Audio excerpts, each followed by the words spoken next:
Today, on episode number 513 of the Teaching in Higher Ed podcast, how to develop MicroSkills, small actions for big impact, with Adaira, Landry, and Resa Lewiss. Produced by Innovate Learning, maximizing human potential. Welcome to this episode of Teaching in Higher Ed. I'm Bonnie Stahoviak, and this is the space where we explore the art and science of being more effective at facilitating learning. We also share ways to improve our productivity approaches so we can have more peace in our lives and be even more present for our students.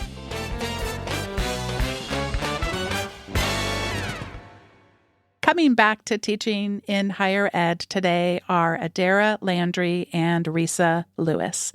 Adaira is an assistant professor at Harvard Medical School. She studied and trained at the University of California, Berkeley, University of California, Los Angeles, New York University, and Harvard. She's got almost a decade of experience mentoring students and early career professionals.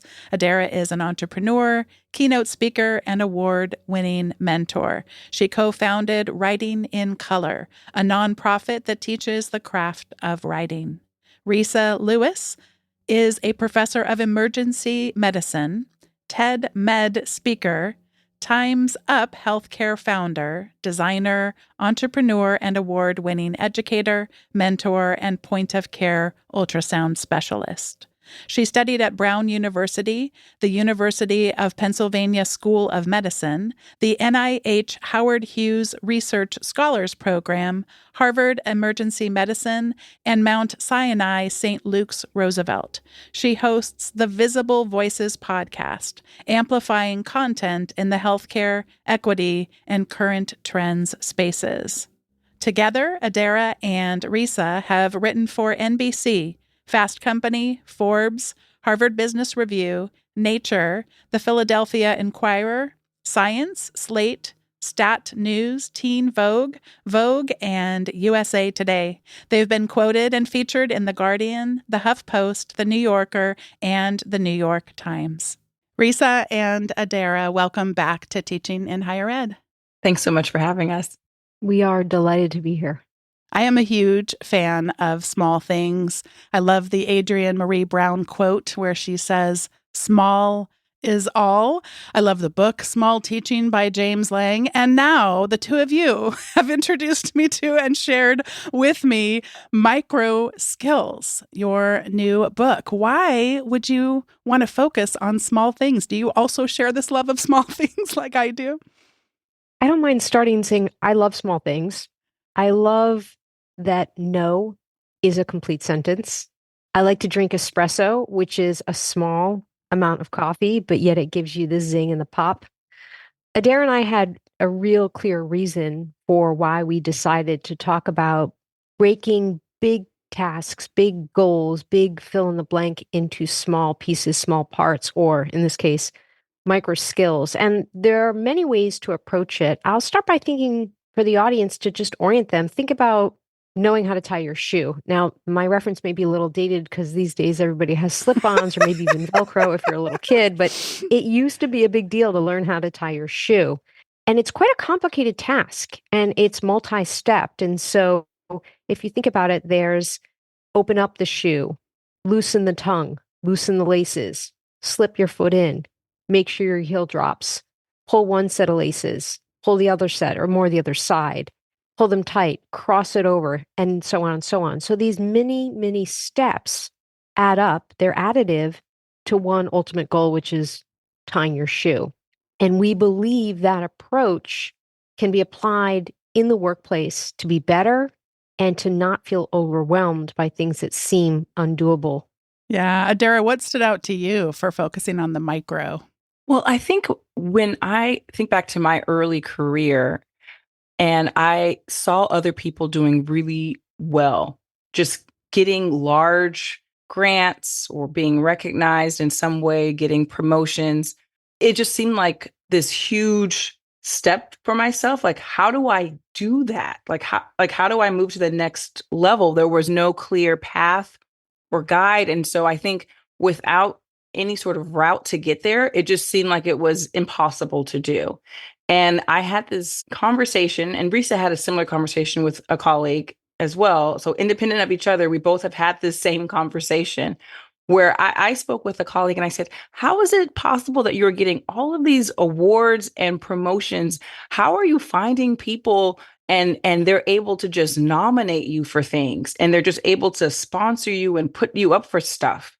And they looked at me and they said, Adaira, I am doing this myself. I write my own letters of recommendation. And that was probably the first concrete strategic piece of advice I had ever received from someone that was aligned with this is how you move to the next step. You stop waiting for people. You start nominating yourself. You start drafting your own letters of recommendation. So all of those small steps are how you really get to those next big, lofty goals that we have. And I think when we were thinking about the book, we read a lot of other books, right? Because you have to, when you get your agent, you have to have a proposal, and in there you have to have comparative titles. And so we read a lot of books. And even before this book, we read a lot of leadership, self-help business books. And one thing stood out, which was that there were a lot of large recommendations, large assumptions about the reader, right? So if you're reading a book about perhaps financial planning, they might just say, go get a financial advisor. Well, there are different types of financial advisors. What is it that I'm asking this person? How do I know they're a good person versus a crook? Like, what are the red flags or the warning signs, right? So there are all these small nuances that we felt were potentially, or not potentially, frequently assumed in many of these books that are supposed to help you be better. So we really wanted it to be small skills that were very actionable, concrete, easy to implement now. That was a very important goal for us. You reminded me a bit there of that quote, which I don't know who has said it. I think thousands of people have said this. Your job can't love you back. And you start out the book focusing on self-care. And one of the principles that you thread throughout it is just this idea of time. And you say it so frequently and so simply, but my mind turns to mush a little bit because it's just hard for me to wrap my head around it, that we can't get it back. And usually when I think about us not being able to get it back, it's a really stressful feeling, but that wasn't the feeling I got when I read your words. My mind wanted to take me to you're never getting this back, and it being a stressful thing. But the two of you were speaking to me of just, you can't get it back. And so because we can't get it back, what would be a few techniques, and you have so many in the book, but a few techniques that we might use in terms of managing that precious investment of time? Maybe we could start with just talking about calendars or meetings, your call. Well, I want to just start with just giving some context as to why we think time is so important, if that's okay. And then we'll get into the strategy. Yeah. Resa and I work in a field, emergency medicine, where we see people who receive very abrupt, sometimes life-threatening or devastating or changing news, where they thought they had more time to live the life that they previously had. And we see that very often. And it's a constant reminder, involuntary reminder, it feels like, that we have to be strategic with the time we are given, right? And so for both of us in academia especially, you could just keep putting in time to your job. It's like so easy to say, I'm going to sign up for something. I know I'm not being paid for it. I know no one's acknowledging that work. I know it's not going to lead to promotion. I know it's not even going to make me feel better, but I'm still going to do it because perhaps it's the right thing or it's expected of me. So it's very easy to do those things. And Reese and I probably on our own came to our pivotal moment where we said, oh my gosh, I need to be more mindful of how I'm spending my time. I think we had a moment where we said, oh my gosh, we need to be more strategic. For me, it's the calendar is 6 to 9 p.m. That is really hard time with my kids, with my husband, dinner, household duties. And so that was the first part of my calendar that I said, I have to start blocking this off, because trying to double up, triple up activities while my kids are awake It just doesn't work. They hear me doing stuff. Now it's fun to them to interrupt me. All these reasons, right? So I started blocking off the time frames that I just knew caused stress. And when mommy is less stressed, everybody's happy. Right. And so, and just in general, that's like a philosophy I live by, is like, when I choose to be less stressed, it's better for my kids. So for me, it was like blocking out that 6 to 9 window. And I'll give one more, then I'll give it to Resa. Yeah. Then after that, I started blocking out weekends, literally, where like if someone says, hey, can you come give a talk on Saturday? I say, is there a Friday available? Because I can't do Saturday, Sundays. I'm with my kids. That's my protected time. And again, if I'm like leaving my kids with my husband, that's unfair to him. So especially if it's optional work. So I started thinking about the timeframes that are sacred to me and really, really protecting those. Mm. And Bonnie, I really appreciate this question. And you tied together many items that we touch upon in the book. So we start out at the beginning and give the frame to the reader of talking about the self, the team, the work. And we also talk about these truths. And one of the truths surrounds time, that time can only be spent. And you can think about it as a currency, except you can't put it in a savings account. It just is spent. And so we encourage the readers, and we're talking to ourselves as well. We have to be careful. We have to be deliberate. And I really got onto this whole thing of deliberate practice and deliberate rest. I was definitely one of those people that burned the midnight oil. I believed, I could work for 12 hours, and the longer and the more I worked, the more I got done. And then I really am a big reader, and I started reading books on efficiency and about working smarter and about leadership and managing time. And I realized the importance of rest. And rest is not just sleep. That's one, though, in terms of self-care and health. There's also naps, sure, but we can get outside the category. Rest is actually having dinner and socializing with friends. Rest is taking a walk in nature. Rest can be exercise. There's many things that can be. And taking those intentional, deliberate breaks makes you even more effective and efficient at work. And it's not a time, it's a how you utilize that time. And I'll give you one on meetings. I soon realized in academics that you can just be in meetings all day long and you actually don't get anything done. So I also saw that a 1 hour meeting would always take an hour. A 15-minute meeting, everything got done in 15 minutes. So time expands to what is allotted. So one of the skills that we talk about in the book about managing time and managing calendar is a 1 hour meeting could be 30 minutes. A 30-minute meeting could be 20 minutes. And when you ask someone to meet with you for 20 minutes, that feels like such a small ask, as opposed to saying, do you have an hour that you can give me? An hour is a lot of time. I love what you said, and you say it so much in the book, time can only be spent. And then coupling that with Adaira's advice, though, to block things out in your calendar, to me, that feels almost like a reverse savings account. So I can save it, but only if I'm doing it in the future, where I'm carving out those boundaries for myself. And boundaries, of course, a big thing that comes up many times on this podcast, and in so much of the more casual discourse is around saying no. And we can have such a hard time saying no. What advice do you have for us to get better at this skill? How can we be deliberate, as you said, and practice this skill in any creative ways you can help us think through this better? As we wrote this book, we learned a lot from each other. And Adaira taught me one that we talk about in the book.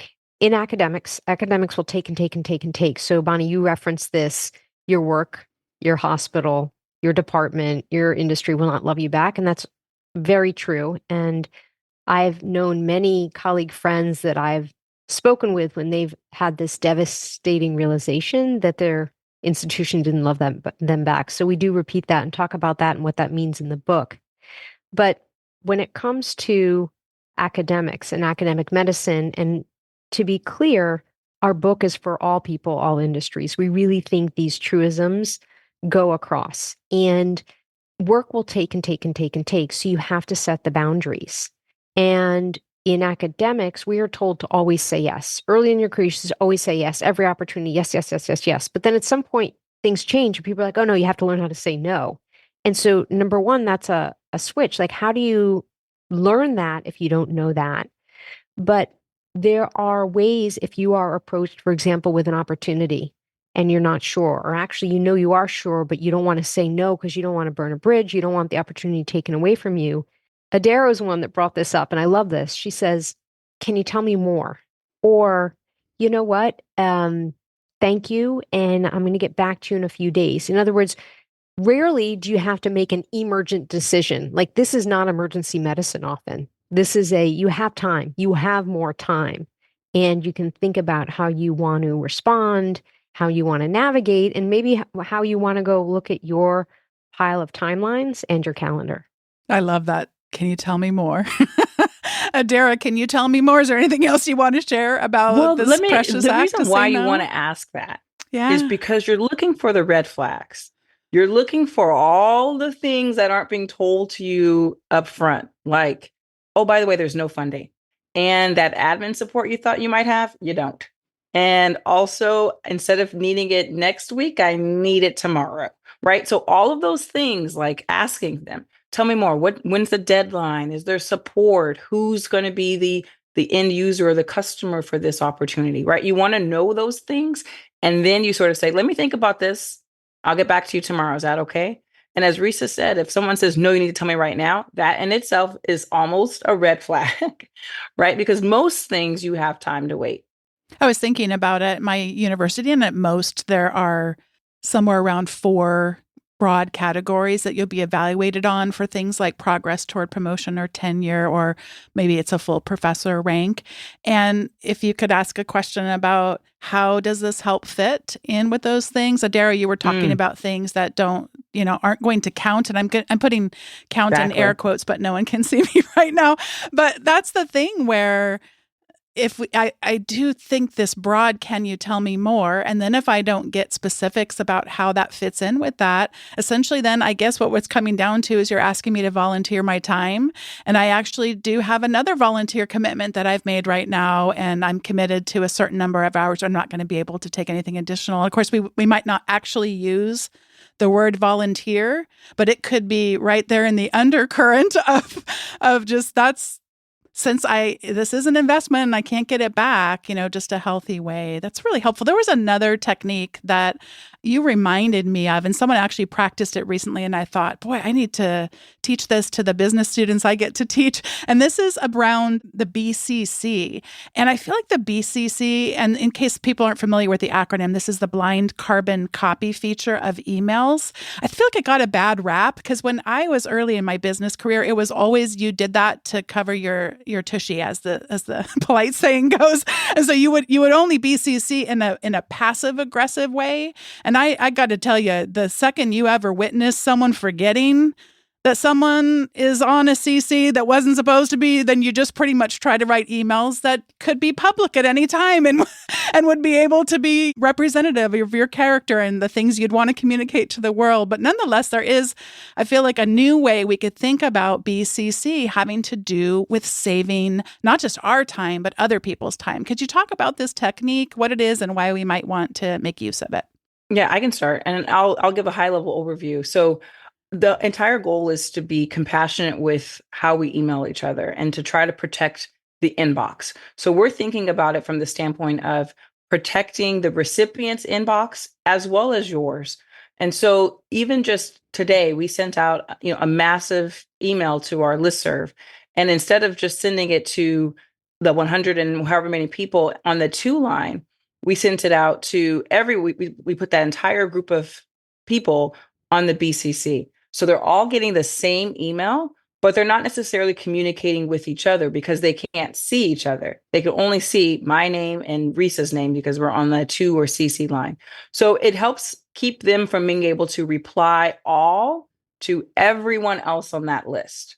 And that keeps those, threads of, I got it, I'll be there, sorry, you can't go, got to pick up the kids.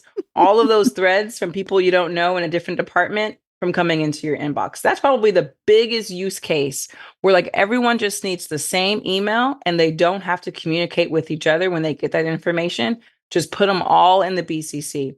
And one thing that I do so it doesn't seem secretive or anything like that is I just address it. I just say, hey, medical students, or second year medical students, and then they all know that that's who I'm emailing, versus not having that line where you address who's there. So I just address who's in that group, and I send that massive email.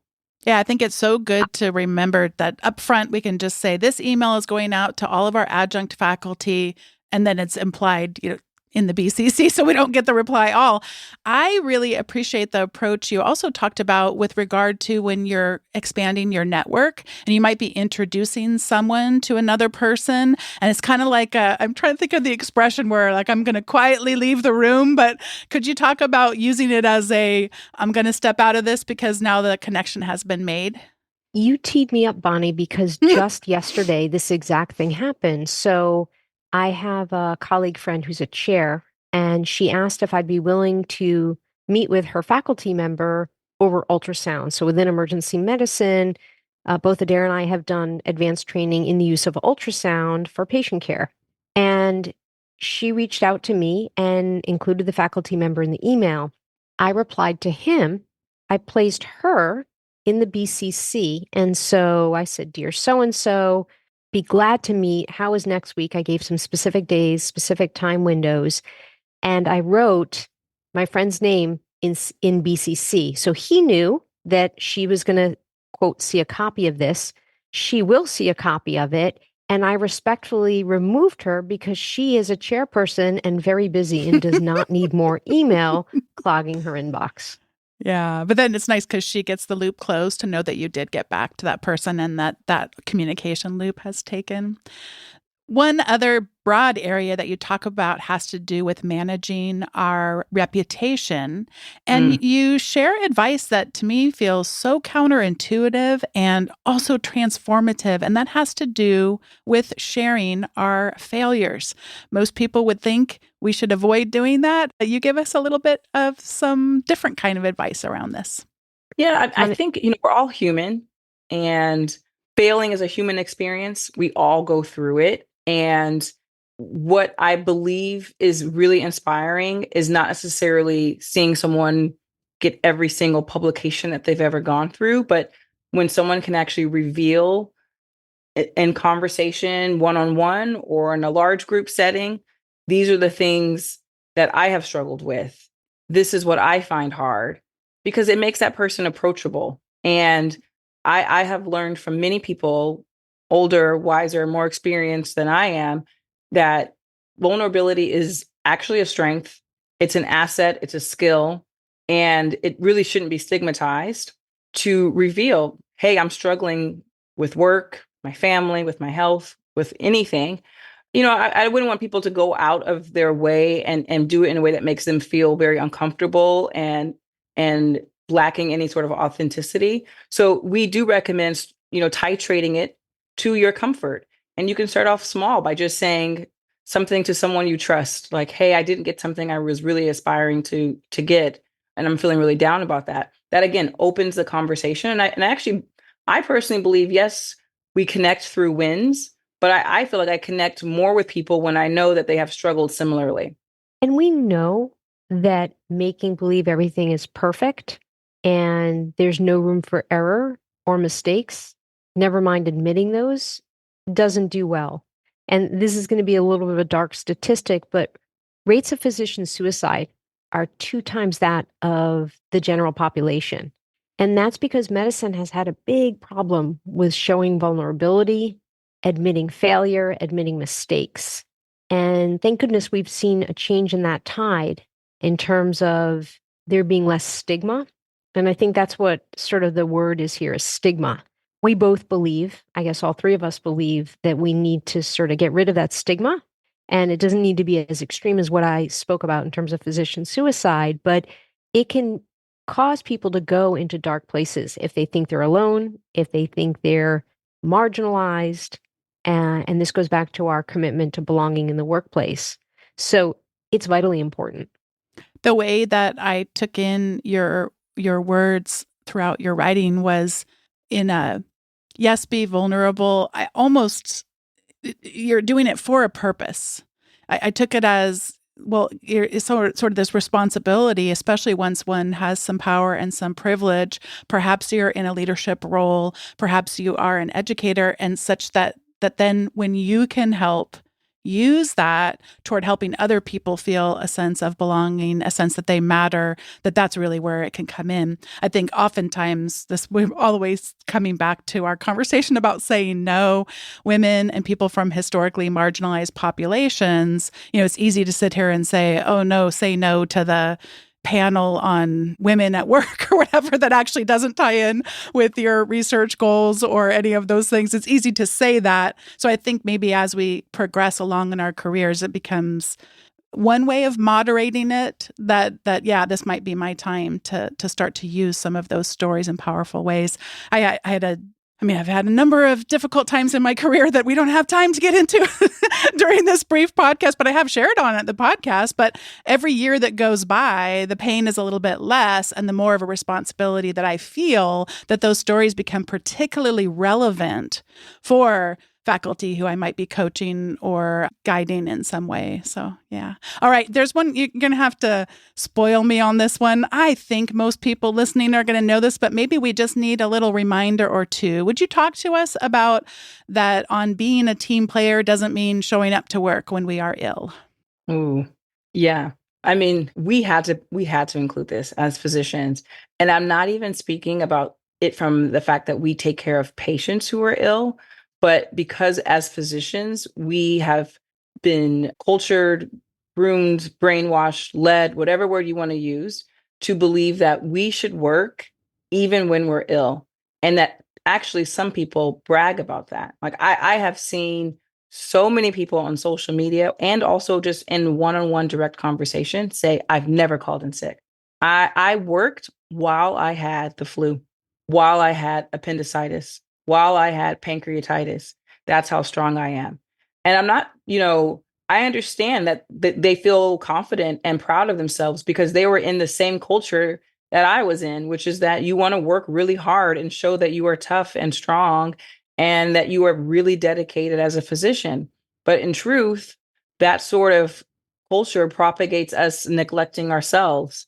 And then that leads to burnout. And then that leads to attrition or depression and suicide. There's like much bigger consequences that occur that could have been avoided if that person just called in sick.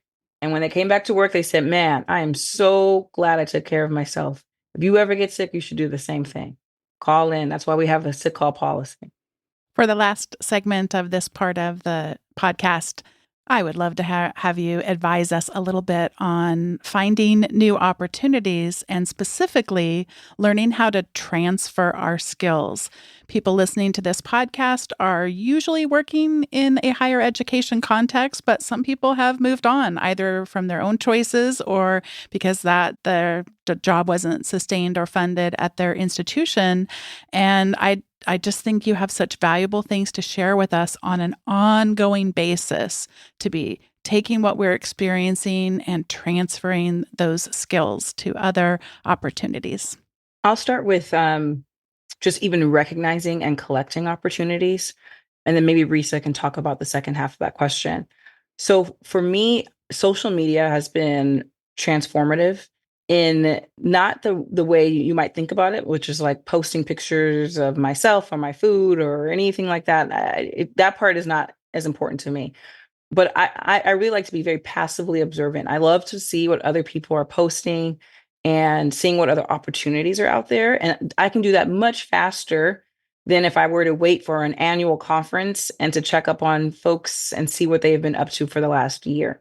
So, you can sort of see the landscape of your field if you're on social media because you can see what people are posting and what opportunities they're getting and where they've gotten what new jobs they have and those sorts of things.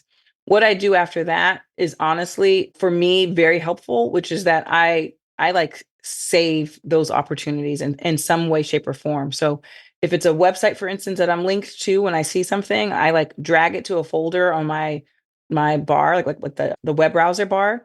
I have a little folder there that's just called Future Opportunities, and I just drag the website down. You can save it so that if I'm ever like, what do I want to do next with my life? I can go back and see all of these prior opportunities And you could even catalog them, like speaking opportunities, grants, conferences that I want to attend one day. And so it's just a nice way of banking those so that at that point in life where you say, I need a fresh start, what can I do? There's some inspiration there for you. We know what it's like to feel stuck. And we also know what it's like for people to think, well, I trained in this, my degree's in that, this is, quote, all I can do. Adaira and I are examples of people who are trained physicians, and we do more than just doctor. So we write, we speak. Adaira started a not-for-profit. I started a podcast. I've been working in the healthcare design space. There are so many things you can do. And one way to start for any listeners that do feel stuck is take a look at your resume, take a look at your CV, look at all the skills and accomplishments you've accumulated. And sometimes you don't know how your skills and all that you've learned translate until you make a move, until you speak to someone else in a different industry. But everything that you've done up to this date contributes to where you can go next. What I appreciate about both of you and your ways that you model this in your work is that I don't have the sense about you that it's just a free for all. I do sense this intentionality behind, yes, I am a physician. And there's this whole world of personal branding and your own reputations as physicians. And then, yes, I started this not-for-profit for authors, and there's this whole personal branding around that. But my brain doesn't get confused because there's 3 or 4 things I might associate with each of you. And I think if we try to avoid having just one thing that people think of, I am a professor at X college. That's going to be pretty limiting if either you make that choice to want to be in a different environment, or if that choice gets made for you, if there's not some other things. And then also back to just the conversations about balance and renewal, that if we're so myopically focused, that's, I don't know, not really any way to live. So I don't know if any of you, before we go to the recommendation segment, want to have one last thought about just thinking with intentionality about those different areas of interest that maybe aren't the main thing that's paying the paycheck.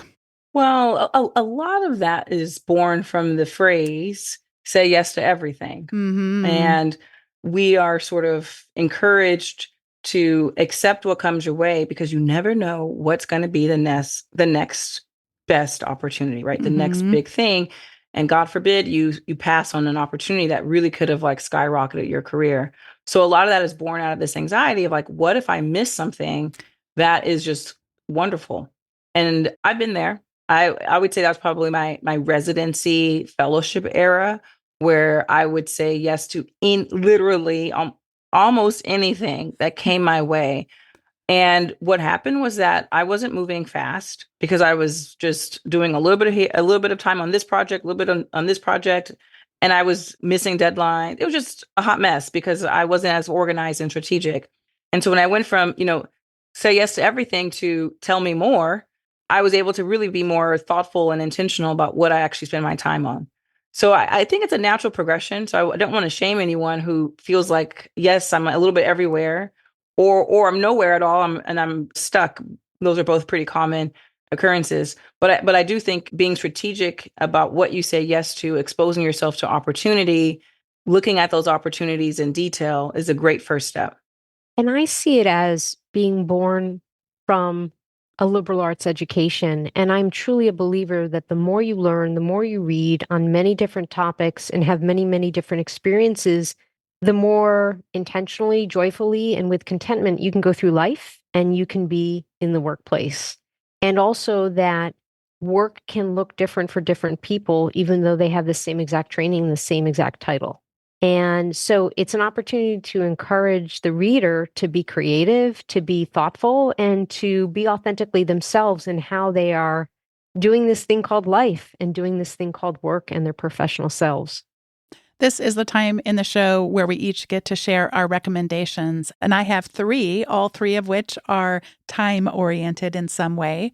First off, I wanted to recommend acoustic guitar timers with alarm bells, or you could also choose ones without alarm bells. I first heard about this after attending a workshop with Tolu Noah, And she was presenting on Zoom, and she had us doing an activity, and she set a timer, and it was beautiful. It had acoustic guitar music playing, and it was indicating how much time was left. And I asked her how she went about doing this, and she said, search on YouTube for acoustic guitar timers for Zoom. And the world is your oyster is all I can say. And thank you to Tolu for that little tip. I'm going to be definitely making use of that in the months to come.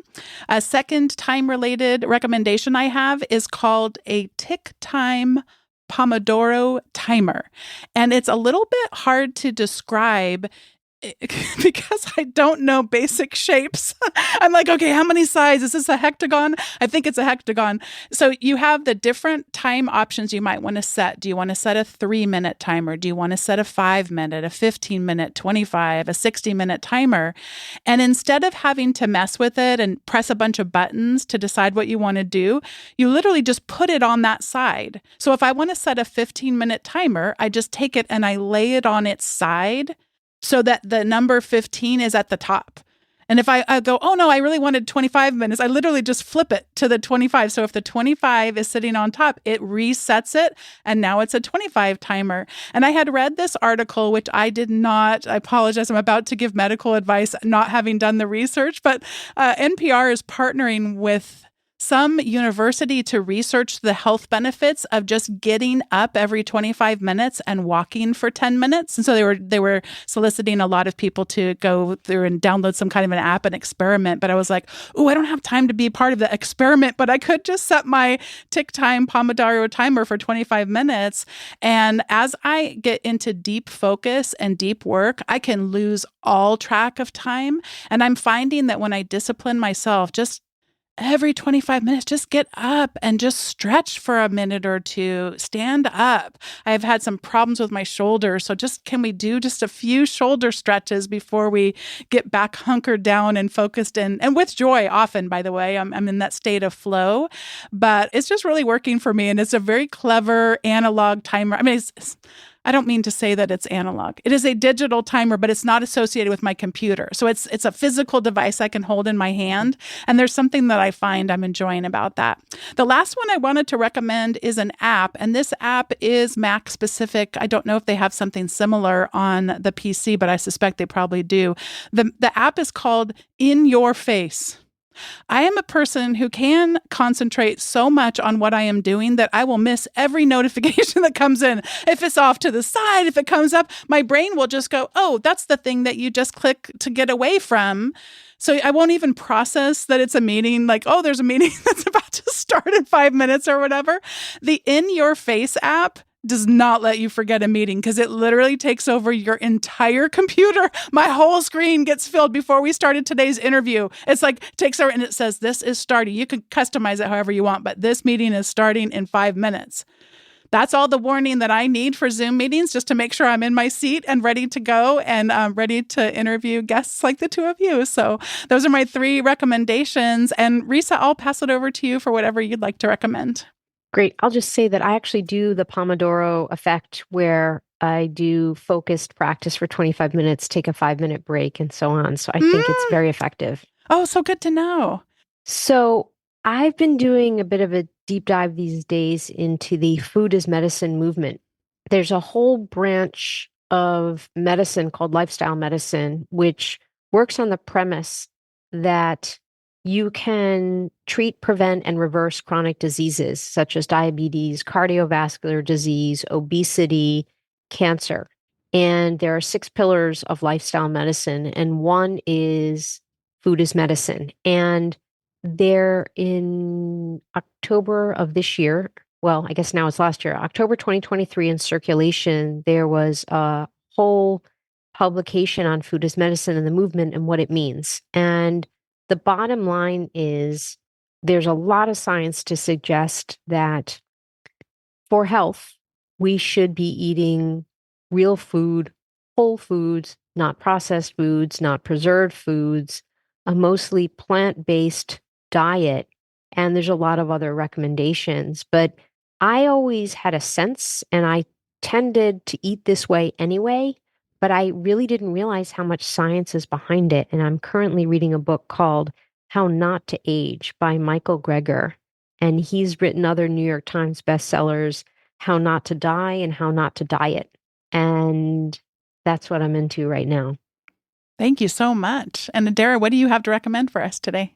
I'm in an era of my life where I love just less things in general. So like less sound, less stuff to do. And so I'm going to recommend actually these headphones. You can get it probably a more affordable version of it, but they're like noise canceling headphones these ones are from Apple, but I'm sure there are other versions as well, but they're amazing at canceling out noise or minimizing the noise, but also just like playing really good sound for my music. So I like to listen to music actually with very little words, just in general. And so right now I'm listening to the Oppenheimer soundtrack like on repeat. I like love it. I like just it's so good and there's so many emotions and I'm just impressed by the fact that they recorded it all in 3 days and how a brain can create this sort of music.